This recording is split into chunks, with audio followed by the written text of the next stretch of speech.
Long ago there lived a great and terrible mage named Xeric, a man who became insane through his insatiable hunger for power, which eventually led to his very downfall, or so it seemed. Though we know that Xeric is far from deceased, remnants of his past linger all throughout Kurend, giving us stark reminders of how truly terrible he was.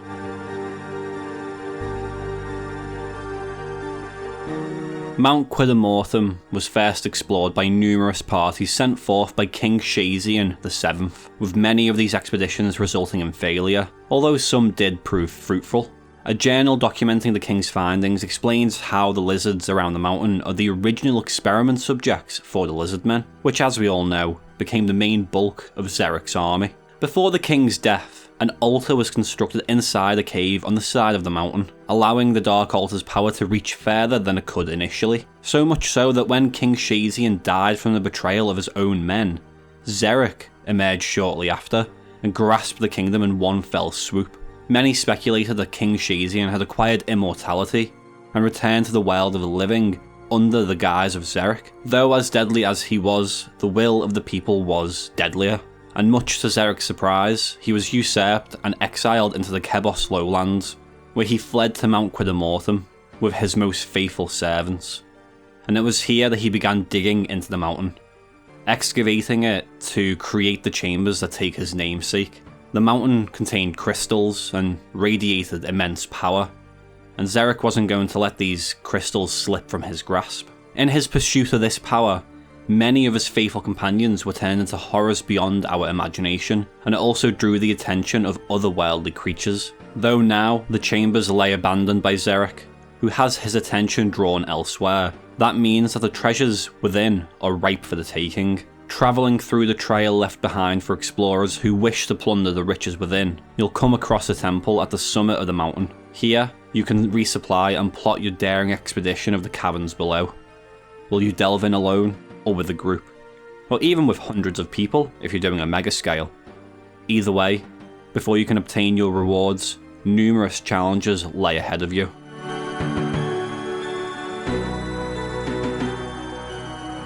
Geared up and with determination in your eyes, you take your first steps into the chambers, though not as all as it seems. You see, whether it's the magic of the crystals or the devious mind of Xeric, chambers within the mountain seem to move, changing their formation, their pathways, and of course, the true path to the treasure. You may enter and face one boss, but re-enter and you'll find that the layouts are completely different. But that doesn't matter. That isn't for us to figure out. What matters is slaying the remnants of Xeric's forces and escaping with a T-bow, hopefully.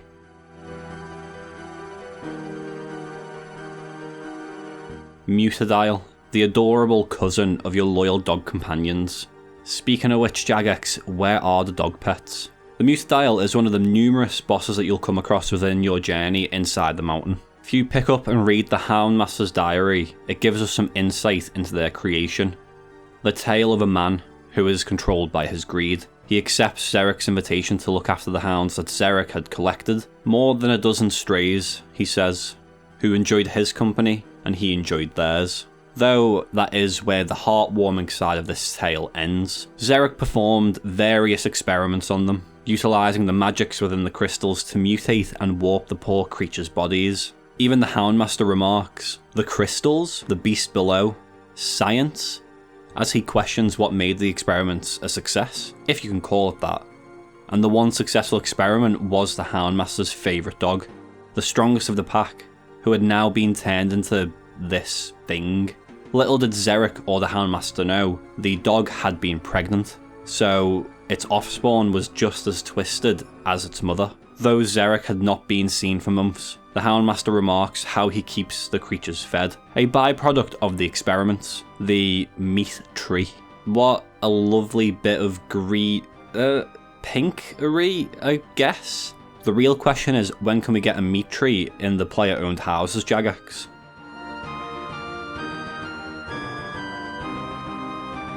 Being a trio of the most feared and ruthless soldiers within Xeric's ranks, the Vanguard led their lord's armies with an iron fist. Through means of torture and interrogation, every enemy would be caught in service of their lord Xeric, and punishment would be swift and uncaring.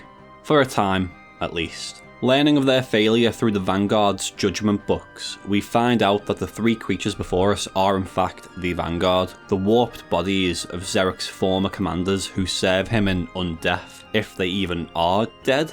It's kinda hard to tell. They've been turned into these shrimp slug looking things. You see, when the uprising against Xeric took hold and his forces were being beaten back, the Vanguard did not stand with their fellow soldiers. They turned hide and ran. They ran as fast and as far as they could, attempting to escape not only the rising tide of the uprising, but the wrath of their own lord as well. Xeric, of course, took note of their betrayal, and vowed that their fate would be worse than if they had just died serving him. As we already know, once Xeric had been exiled with his followers to Mount Quidamortem, his power grew from the study of the crystals around the area, so much that his remaining followers' morale was boosted, and whispers began spreading further outside of the encampment. The Vanguard, reappearing from their self-imposed exile, came to Lord Xeric and fell at his feet, pleading for forgiveness, and acknowledging their wrongdoings, wanting to be back in his service. Surprising to some of his followers, Xeric accepted, dressing them in finery and treating them to a feast. Surely Xeric wouldn't be so weak. Well, that was all part of the plan. Xeric took the Vanguard into the caverns with him, taking along the author of this book as a witness, and promised to imbue the trio with the same power he had himself. A tempting offer, though blinded by their own stupidity, they lowered their defences and reached out, and within seconds, their forms began to twist and writhe into positions that would kill any mortal being, with their mouths screaming before they dropped limp, with the silence being deafening. In this silence, Xeric reanimated them, their bodies melting and reforming into what we see now, with Xeric addressing their soulless husks. You failed me. You crawled away from my service to save your skins. Know now that I do not forgive such failure. I do not forget such failure. Had you fled to the ends of the world, my vengeance would have pursued you. Had you taken your own sorry lives to escape my wrath, even beyond the gates of death my revenge would have come upon you. Instead, you came to grovel at my feet, snivelling and begging to be taken back. Your apology is not accepted, and now you can serve me in your new forms. In life, you stood united, and you betrayed me. Now I grant you an unlife, standing united as before, but bound to the crystals of my caverns so you cannot fail me again. Guard my chambers, protect my secrets until the end of time.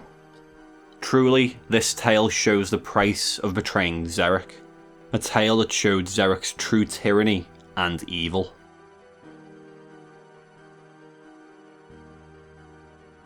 Within the chambers there exists an otherworldly creature, Vespula, a gigantic wasp that puts Asian hornets to shame. Opening up the transdimensional notes, we learn that the Dark Altar can connect to other planes of existence. That's how it can power the runic blood and soul altars, by forming a connection through space. It's here, in these chambers, that Xeric detected a disruption in the fabric of reality. Xeric attempted to, and promptly succeeded, to widen this disruption into a full-fledged portal, allowing him and his followers to peer into the Abyss. And the Abyss stared back. A red world where monstrous creatures roamed freely, and the smell of rotting meat was unforgiving. And in their amazement and wonder of staring into this realm, they forgot one simple fact. A portal is a two-way door. So as they peered in, the creatures began to peer back. And before they could react, a gigantic shape forced its way through the portal, and the magics that were used against it seemed to do naught to stop its advancement. As many of Xeric's followers retreated, some were left as a sacrifice, so most could make it out alive. Truly a horrific creature made of nightmares.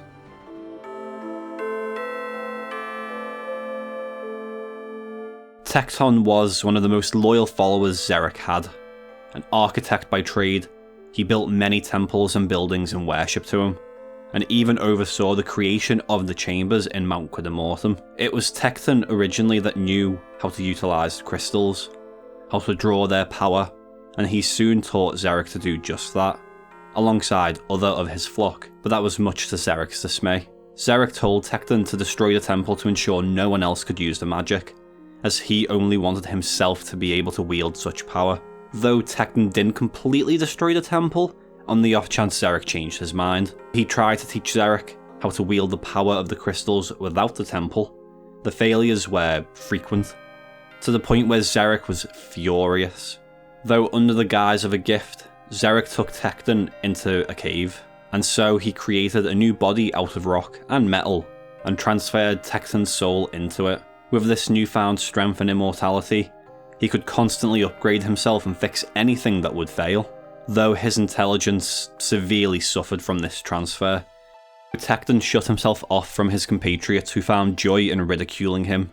Reading his journal does tug at your heartstrings, as Tekton wonders why the crystals don't respond to his body, wondering what happened to his wife and children, and why he can't remember them.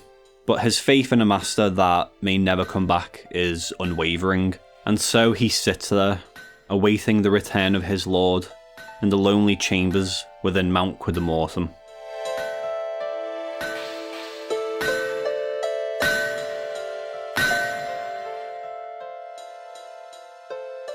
Another loyal follower of Xeric, Vaasa Nistiro, served as a high priest during Xeric's reign, and promptly followed him during the exile that befell Xeric and his forces. Much like Xeric, he too wanted power, except he took it one step too far. He himself wrote in his manifesto that magic is like child's play to him, and his control over magic was key to Xeric's rise in power, and helped him to maintain it, and how he got rewarded for it. Though he saw the exile positively, strangely enough, lamenting how Kurend is a limited place full of limited people, and that by using the glowing crystals embedded within Mount Quidamortem, he can transcend the limit of the mortal form, and funnily enough, he did. During one such expedition to study the crystals, Vaasa had failed to detect a tremor within the mountain, and within seconds his body was pinned under rocks as his life slowly left his body. But failing to maintain the bindings of his incorporeal form, his energy drained not into the void, but into the crystals themselves, and he soon found that they responded to his essence, and in turn, to his commands. He felt the raw power of the crystals, and the energy it bestowed upon him, and when he returned to his allies, they feared for their lives. True, he did become a monster in his search for power, but surely this means Xeric's reign would be easily reinstated. Unfortunately for Xeric, that is not the case. This surge in power made Vaasa question his status. As he writes, "The time for priests is over. I am not the priest, I am the god," Vaasa states, growing mad with power. "If Xeric will not recognize me as his lord and master, away with him," are the last words written by Vaasa. The rest of the document states how it was preserved to serve as another warning for others of what betrayal means against Xeric, and how Xeric had bound Vaasa's essence to the 4 large crystals within the mountain, so he could stand guard over his chambers for the rest of time, until the mountain crumbled away and his essence was released into oblivion.